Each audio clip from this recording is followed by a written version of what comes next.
Sejam muito bem-vindos ao canal. Afinal, o que somos nós?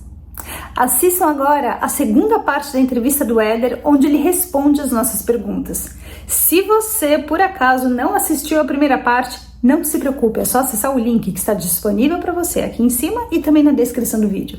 Corre lá, assiste a primeira parte e volta aqui para fechar com chave de ouro. Você vai amar. Se gostarem, por favor, no final deem um like, compartilhem com os amigos, se inscrevam no canal, pois isso ajuda muito a mensagem chegar a mais pessoas. Bom proveito!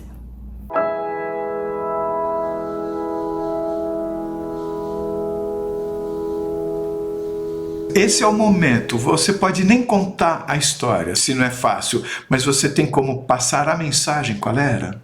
Eu acho que o resumo é realmente viver todo momento com pessoas que você queira viver, fazendo o que você quer fazer, uma vida em plenitude, vamos falar dessa forma, e realmente não deixar muita coisa para depois, porque vai chegar um momento que vai acabar e vai acabar de verdade. Acho que a mensagem principal para mim é o que é fazer do teu dia a dia, o melhor dia da sua vida. Porque realmente saber o amanhã a gente realmente não sabe, eu não sei. E outra, aquele ambiente que eu falei das pessoas de Água Viva lá e tal, tudo mais, cara, é um ambiente ok, que eu tive bastante curiosidade em tentar entender, mas chegou o momento que estava monótono, que as pessoas eram a mesma coisa, sempre, e aí eu cansei de estalar os dedos e ir para um lugar que eu nunca tinha ido e pensado, puxa, eu podia ter vindo aqui quando era vivo. Acho que a mensagem principal é essa de realmente viver o dia a dia como se fosse o último dia, e lembrando que talvez passando para o outro lado pode ser bem chato esperar mais de 1000 anos aí para ter uma resposta nesse sentido. Mas então eu queria que você agora me falasse como é que foi a sua volta. Você está lá, naquele ambiente, e aí num certo momento você está de volta no hospital. Como é que foi essa volta? Isso real? O real de estar real mesmo no hospital? Sim, porque eu estou tentando ajudar você mesmo a contar a parte final da sua experiência. Você foi depois do inferno, digamos assim, você voltou para aquele ambiente, cansou até de visitar lugares. E aí? Como é que você voltou? Como é que termina isso? Não termina. Nunca teve um fim. Eu lembro de acordar. Simplesmente. Eu lembro de acordar, eu lembro de não lembrar de nada. De lembrar qual é o meu nome. Eu lembro do enfermeiro me perguntar, Éder, quantos filhos você tem? Eu não sei.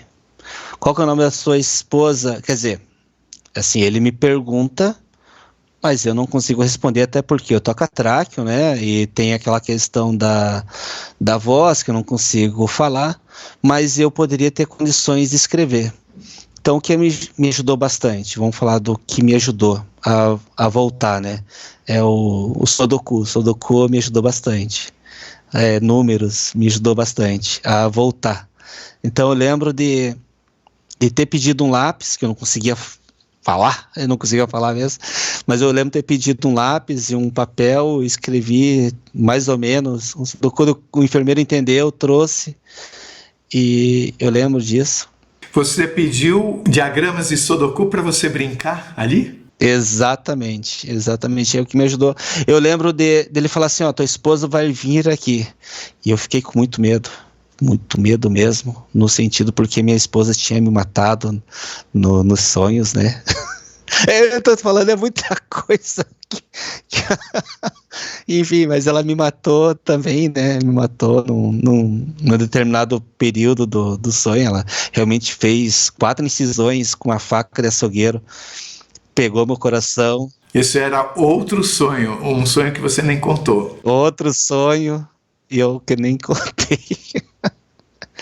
eu lembro dela falar, você não precisa disso, e deu meu coração na minha mão, assim, e eu ficava com muito medo, né, depois que eu acordei, eu achava que tudo aquilo era realidade, e aí o enfermeiro falou, tua esposa vai vir aqui te visitar, e de novo, né, pandemia, visitas, ambiente, assim, era muito difícil mesmo de conseguir, e ela foi... Você a reconheceu? Aí que tá, eu não reconheci ela, não reconheci. O que eu reconheci foi o seguinte, eu lembro que naquele ano que eu fui internado, um pouco antes de começar o inverno, eu tinha comprado uma jaqueta um pouco mais forte, para aguentar a temperatura, e eu lembro que tinha um laranja na touca, uma jaqueta que tinha uma cor laranja na parte da touca, aqui, a parte aqui laranja. E é bem chamativa no sentido interno, né? Mas é uma jaqueta azul, com laranja por dentro. E aí ela chegou com essa jaqueta dentro do hospital. Eu não reconheci ela, mas reconheci a jaqueta. E aí começou a voltar o tempo, o espaço, no sentido de determinar aonde eu estava. Até porque, quando eu tinha uma TV no meu quarto. E tinha propaganda, tinha jornais que passavam ali, e eu achava que tudo aquilo era mentira. Que aquelas datas que colocaram ali era só para me confundir, porque eu estava num ambiente caótico. Na verdade, você ainda achava que você poderia estar no meio daquilo tudo, que era só mais um lugar? Achava que estava no meio daquele lugar ainda, e me recordo de eu ter pedido para o enfermeiro, chama a polícia, porque minha esposa está vindo. Tomara que ela não assista essa parte, que ela pule. Mas eu fiquei com muito medo mesmo. Ela aprontou muito comigo mesmo, tipo, ao ponto de querer me matar, é terrível. Mas enfim. Mas já que estamos falando disso, mas a figura dela, o rosto dela era totalmente outro. Totalmente outro, porque era uma pessoa totalmente plastificada, assim, né? Ela gastou bastante dinheiro fazendo muitas plásticas, assim, e o rosto que eu lembrava dos episódios era totalmente diferente. E aí quando vem aquele rosto, principalmente a jaqueta, e aí eu tenho um símbolo, né? Que eu consigo estabelecer um ponto de partida. Eu falo, mas existe ainda essa jaqueta? Faz tanto tempo que isso aconteceu? Existe ainda essa jaqueta? Aí eu começo a perceber que talvez esse momento que eu estou vivendo é a realidade. Em algum momento, você, nessas várias passagens que você teve, você tinha uma lembrança clara daqui? Não. É um conjunto de informações que eu não consegui estabelecer e parece que eu estava vivendo lá. Precisava de mais empenho meu de tentar entender qual que era o ambiente, e eu não transportava nada mais do que eu tinha no passado, digamos assim, e isso pendurou por anos, né, no sentido que pendurou por anos, porque eu lembro de comemorar aniversários do meu filho, e meu filho estava envelhecendo muito. Por isso que eu falo que são muitas histórias, que aconteceu muitas coisas, e era um ambiente assim, de novo, né, no que a mensagem traz para mim, assim, né, sem pressa nenhuma para morrer, porque às vezes começa a ficar chato no sentido que as coisas acontecem ao mesmo tempo, mesmas coisas, mesmos sofrimentos, mesmo tudo, e parece que isso, enfim, não é muito bom. Naquele momento em que foi oferecido a você ocupar aquele corpo que ia ser assaltado, naquele momento você pensou, mas eu quero continuar com as minhas lembranças, não quero passar a ter a lembrança de outra pessoa. Mas então eu pergunto, naquele momento você tinha a lembrança de quem você era aqui? Tinha sim. Eu sabia que eu era engenheiro, por exemplo. Mas eu perguntei agora há pouco, que é muita coisa, né? Eu perguntei agora há pouco se você tinha uma lembrança total dessa realidade daqui quando você estava lá. Até que ponto, então, você tinha lembrança durante essas várias passagens, quando você estava na praça com seres meio transparentes, quando você estava no inferno, quando você estava lá perto do portal? Até que ponto você tinha ou não lembrança daqui? Então, vamos lá. Quando eu estava conversando com as águas vivas, digamos assim, quando eu estava interagindo com essas águas vivas lá, tal, essas pessoas que pareciam águas vivas, inclusive eu, esse momento eu tinha puramente a lembrança do Éder, que é engenheiro, que fez tais coisas, que foi em tais lugares, e tinha a lembrança dos familiares naquele momento. Ponto. Quando eu começo a ter os sonhos lá, mais, digamos assim, que eu começo a viver com pessoas do meu convívio, que até então eu não conhecia ninguém daquelas águas vivas lá, não conhecia ninguém naquele ponto.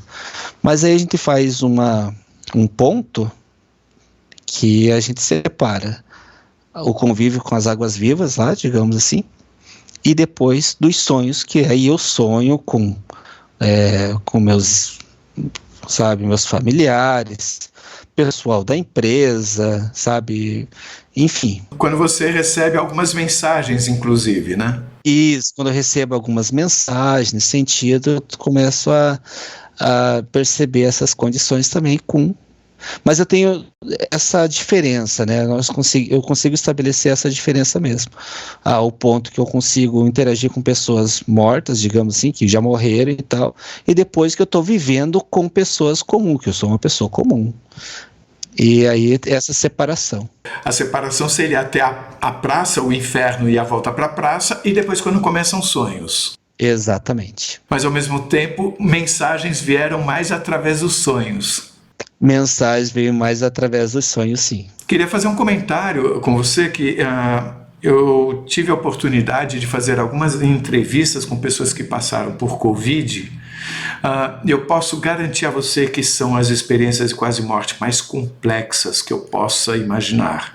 Nenhuma experiência de quase morte foi complexa como estas de pessoas que passaram por Covid, inclusive com sonhos complexos de serem entendidos, com sonhos em que as pessoas são mortas várias vezes em situações diferentes, tá? Então, isso aconteceu várias vezes. Eu queria agora fazer algumas perguntas sobre tudo que você me contou. Você falou das doses de medicamentos, que você percebeu aquela montanha-russa de traços, de cores, e você separa isso do que foi a EQM. Eu queria saber o seguinte: você falou de ver traços, cores. Você via figuras geométricas também? Via sim. Que figuras você via? O as de espada. O as de espada era bem presente nessa primeira etapa. Você via mandalas? Mandalas, não, pode ser que sim, sabe? Talvez eu possa estar confundindo. Como é que é o nome daquele... Puxa... aquele brinquedo indiano lá, que tem várias formas assim, e vão se encaixando ali. Puxa, eu tô tentando lembrar, mas enfim. Que forma figuras geométricas que pode lembrar uma mandala? Isso. Tá, mas figuras geométricas você não quer dizer de figuras geométricas mesmo, como triângulos, círculos e por aí afora, isso não? Símbolos, na maioria das vezes símbolos. Escritas? Não, escritas não. Eu lembro do as de espada ser, aparecer muito frequente, assim. Por que você desconsidera isso como sendo já uma informação de uma experiência de quase morte ou como uma abertura?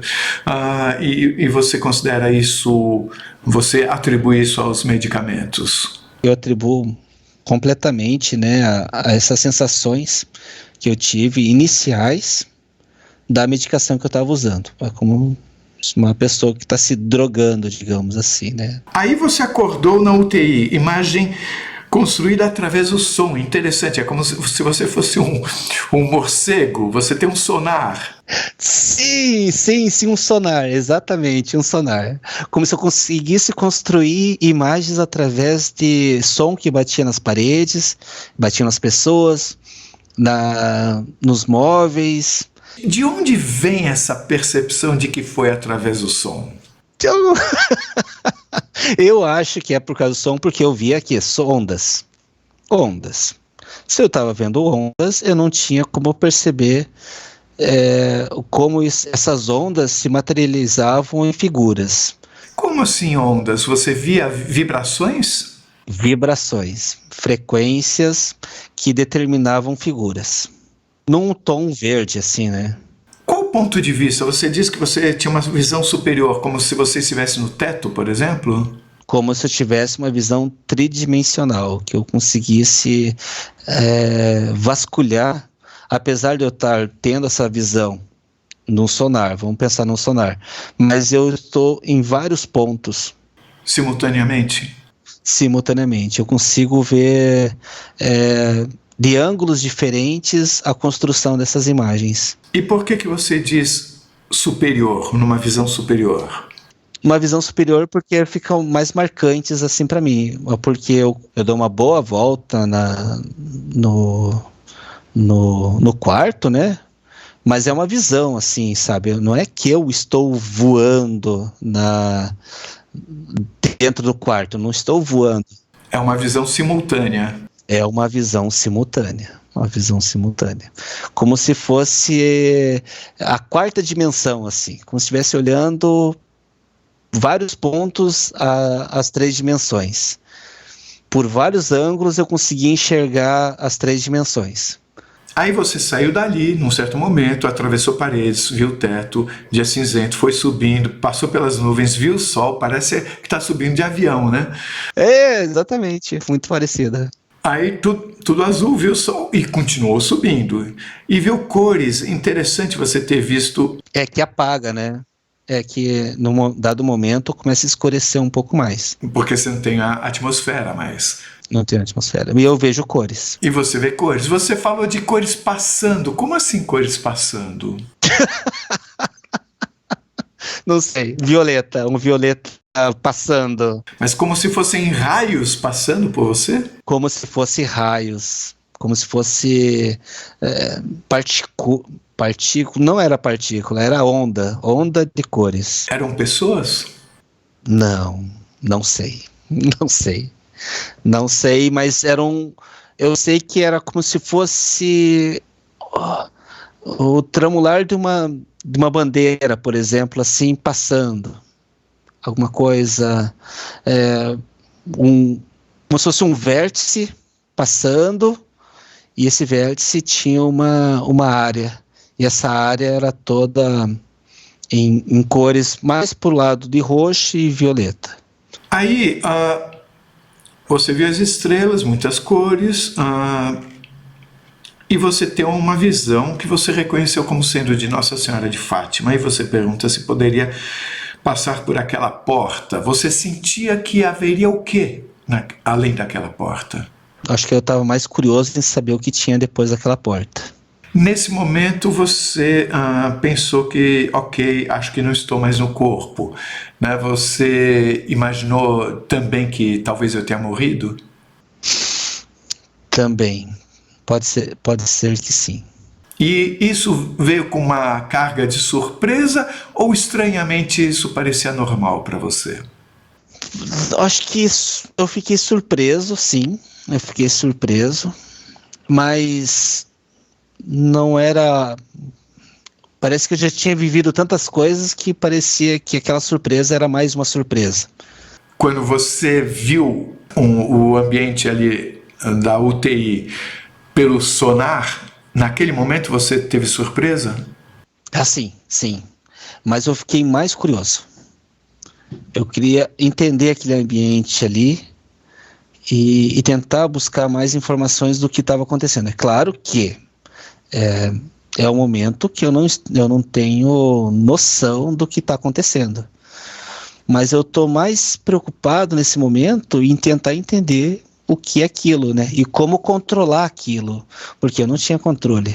Eu tinha a visão de vários pontos das 3 dimensões, mas eu não tinha controle daquilo.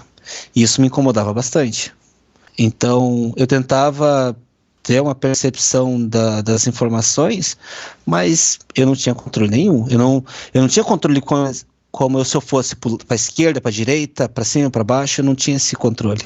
Quando você entendeu que não podia entrar por aquela porta, você foi instruído a voltar ou você voltou automaticamente? Você percebe que tem que descer novamente, você comentou. Essa mensagem foi passada por aquela visão de Nossa Senhora que você disse? Parece que, como eu estou ali, naquele ambiente um pouco escuro, um pouco com essas cores, e eu vejo que tem essa imagem que eu construo ali também, mas eu entendo que eu não tenho muita coisa para fazer naquele ambiente ali. Eu tenho que buscar como fazer para entrar naquela porta. E a minha única forma é retornar. Então você estava tentando burlar o aviso de que não era para você entrar ali? Eu não podia entrar naquele lugar, mas eu precisava entender por que não podia entrar. E a resposta que eu tive era retornar. E o que você sentia ali? Você sentia paz, felicidade ou era neutro? Olha, eu era bastante neutro nos sentimentos, mas porque eu queria buscar uma informação mais apropriada, digamos assim, né, para entendimento. Era bem neutro nesse sentido, mas eu fiquei com medo quando eu vi Nossa Senhora. Eu lembro de ter ficado com bastante medo. Não sei por que eu senti medo. Não sei porque eu não esperava. Não esperava encontrar não esperava mesmo. Você não se lembrava de nada, da profissão, do nome, da família, de nada, e mesmo assim estava curioso, né? Estava curioso demais.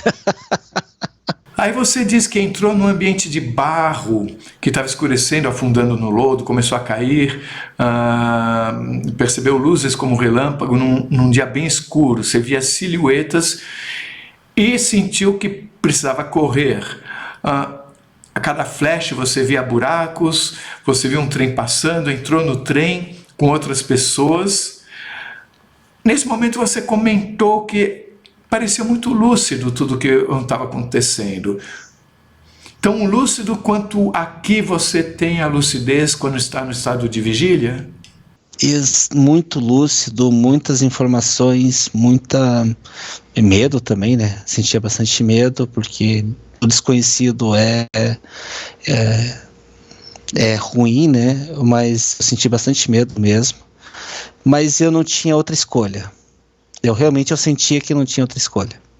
Olhando para o que você contou, eu não vejo uma razão para você ter saído de um lugar e ido para outro. Você foi atrás, fugindo do cachorro, entrou no trem e de repente tudo se apaga. Você está num lugar escuro, no chão, deitado, uma luz de um prédio industrial se acende. É uma pessoa que você nunca viu, certo? Nunca vi. Que começa a falar com você. E você diz que não consegue mexer os membros, você vê o braço esquerdo fora, mas depois começa a andar e você está com uma roupa de hospital. O próximo lugar para onde você vai é a praça, pelo que você fala. Depois você é convidado e você resolve visitar o inferno. Eu confesso a você, quando eu penso no inferno e penso nesse lugar onde você fugia dos cachorros e também no lugar onde você tem um braço deslocado, eu vejo uma certa semelhança. São lugares de sofrimento. Você vê da mesma forma? Eu vejo com a mesma forma de ser um lugar de sofrimento, de ser um lugar tenebroso, digamos assim. Porém, eu não me sentia, claro, eu fiquei com medo, mas não incomodado, como visitar o inferno lá de Juoso, porque eu vi as pessoas incomodadas com aquela situação. E para mim, como eu acho que foi tão rápido... O que foi rápido? Essas duas primeiras do trem? Essas duas passagens do trem, e de eu acordar desmembrado, braço e tal, esse tipo de coisa... foram rápidas, então foram passagens bem rápidas, não sentia a condição, por exemplo, de permanecer naquele lugar por muito tempo. Então, eu concordo no sentido que pode ser parecido, né, os ambientes ali, um ambiente de sofrimento, mas como eu passei pouco tempo, não seria a mesma situação. Você viu muito mais sofrimento no ambiente do que você chama de inferno. Repetições, muitas repetições de algumas coisas. É o exemplo da pessoa se afogando e levando flechada, levando dardo, levando lança. É em ciclo, vai repetindo sempre a mesma situação. Ciclos. E aí a pessoa não morre, porque ela já morreu, né? Mas digamos assim, ela fica naquele ciclo. Pessoa caindo de um penhasco, depois voltava, caía de novo. E voltava e caía de novo. Aí quando você foi para a praça, eu pergunto, essa praça me dá a impressão da forma como eu escutei você falar, que poderia ser entendida como um local aqui na Terra onde convivem pessoas em diferentes dimensões, ou seja, vivos, mortos e mortos de formas diferentes. Exatamente. Parece que é um ambiente que as pessoas se cruzam, né?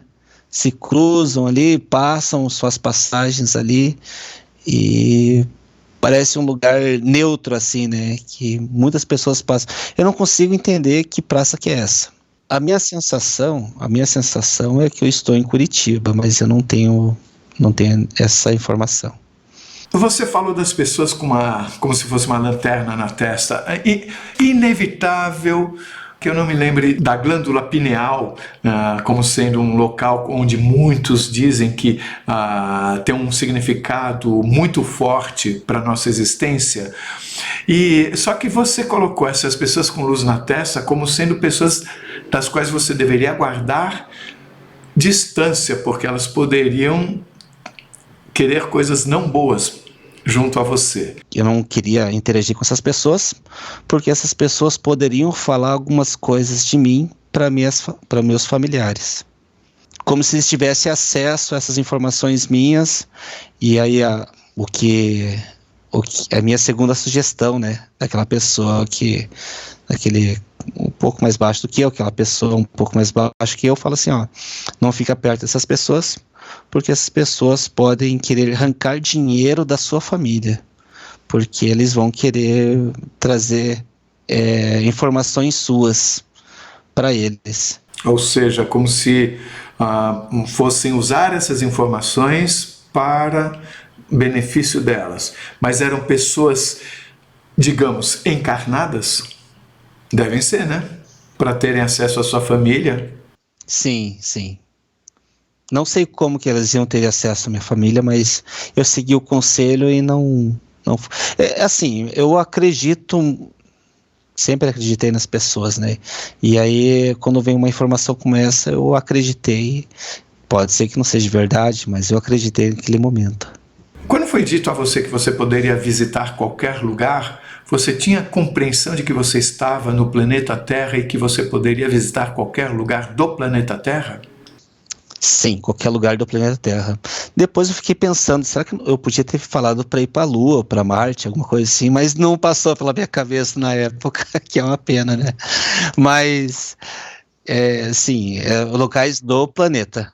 E você se lembra de ter encontrado outras pessoas, digamos, meio transparentes também em outros lugares? Sim. Convivia com essas pessoas, interagia com essas pessoas. E eu era fluente em falar a língua dessas pessoas e entendia. Como se eu estivesse fazendo uma tradução automática, assim, na cabeça mesmo. E conseguia falar com essas pessoas. O leste europeu é uma região que eu visitei bastante. O norte da China. Muitos lugares mesmo. Agora, eu queria falar sobre aquela questão que para mim é muito chamativa e talvez importante, que é sobre a situação de duas pessoas que iam tirar a vida de uma pessoa e foi dito a você por um ser que era meio transparente como você, que você poderia, se quisesse voltar, ocupar aquele corpo, né? A pergunta que eu faço é a seguinte: ele próprio, esse ser, ele também poderia fazer isso, né? Ele estava oferecendo a você, e por que ele não fez? Olha só, né? É interessante. É interessante pensar dessa forma. Não sei porque ele me ofereceu e eu não sei porque ele gritou, é muito difícil conseguir isso, e eu não sei porque ele me escolheu também para oferecer isso. Teoricamente, ele estava na mesma situação que você. Na teoria, sim, porém ele certamente tinha mais vivência naquele lugar do que eu. Então, aparentemente, ele não queria voltar. Agora, porque ele não quis fazer isso, talvez ele não tinha interesse também, como eu também não tive interesse. Nenhum ponto eu não tive interesse mesmo em trocar minhas memórias por uma memória que eu não sabia o que era. E naquele momento você tinha claramente as memórias do Éder e com sua família.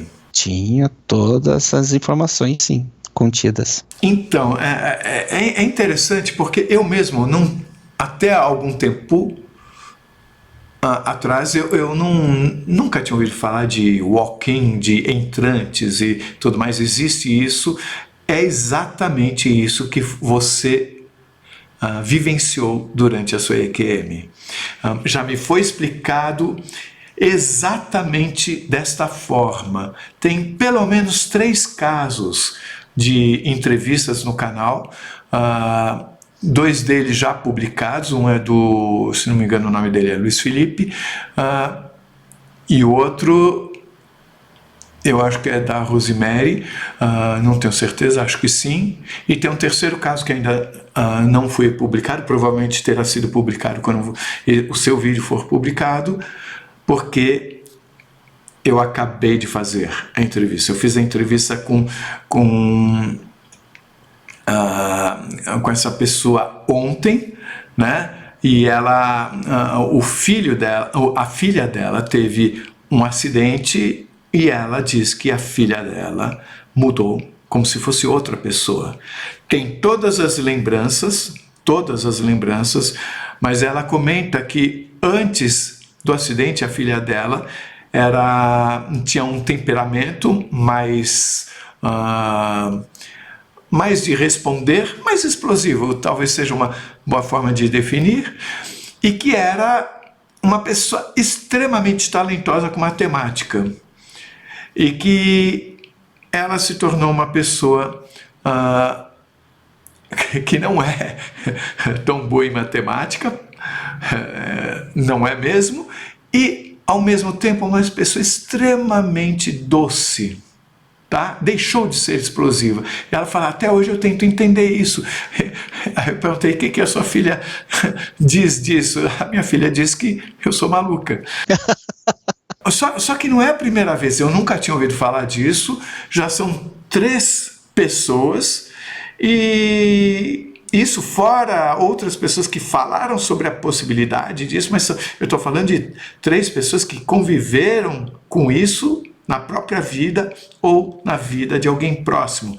Confesso que eu estou um pouco como você, eu olho tudo isso, fico sem saber concluir, porém, não deixa de me chamar a atenção o fato de você ter descrito uma situação de uma forma muito próxima de como essa situação foi descrita por outras pessoas. Bem, eu queria saber o seguinte, depois da sua experiência de volta à vida, como é que você olha para essa vida? O que mudou em você? Olha, eu certamente adoeci por um motivo só, porque eu priorizei o trabalho, no sentido que eu precisava por exemplo, eu precisava de mais dinheiro para minha família. Aí eu trabalhava numa empresa durante o dia, aí à noite eu lecionava EAD para um curso técnico, e à noite eu fazia serviços de projeto elétrico, por exemplo. Depois dessa aula, chegando em casa. Eu tinha 7h30 eu estava na empresa, 5h30 eu estava em casa, 6h30 começava a aula, aí 10h30 terminava, aí eu ia até às 3 da manhã fazendo projeto elétrico, e depois dormia, não comia direito. Você dormia 3 horas? 3, 4 horas no máximo, assim, e estressado, não convivia com a família, comia muito rapidamente para ter o tempo do intervalo, que era EAD, né? Eu fazia essas aulas de casa, em ambiente de pandemia, né?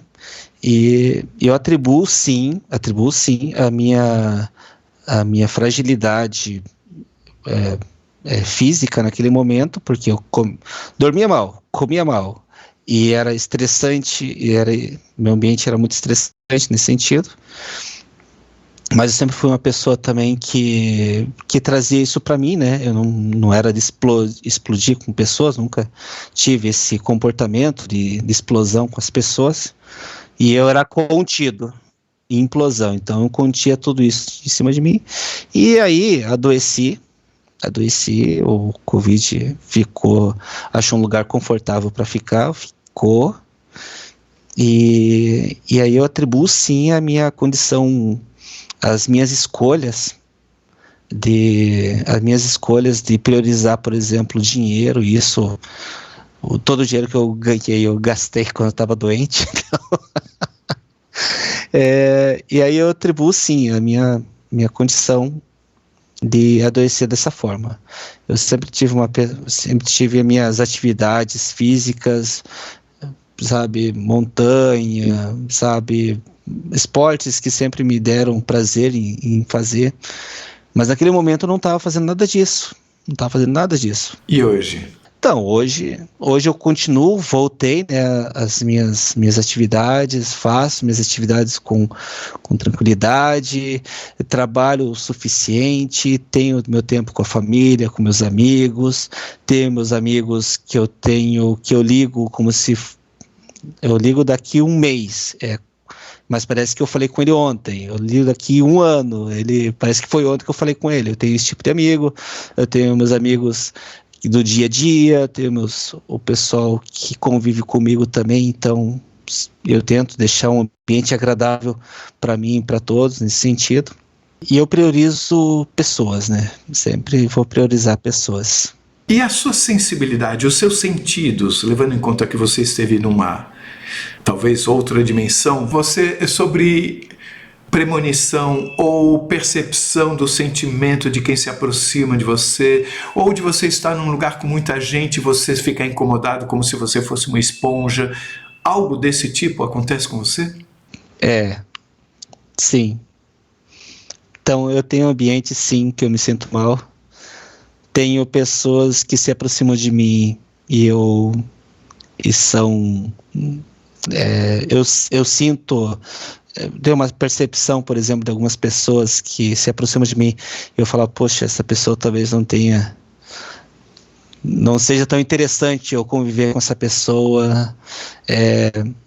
Isso com situações aleatórias mesmo, em ambientes de trabalho, ambientes de convívio social, nesse sentido.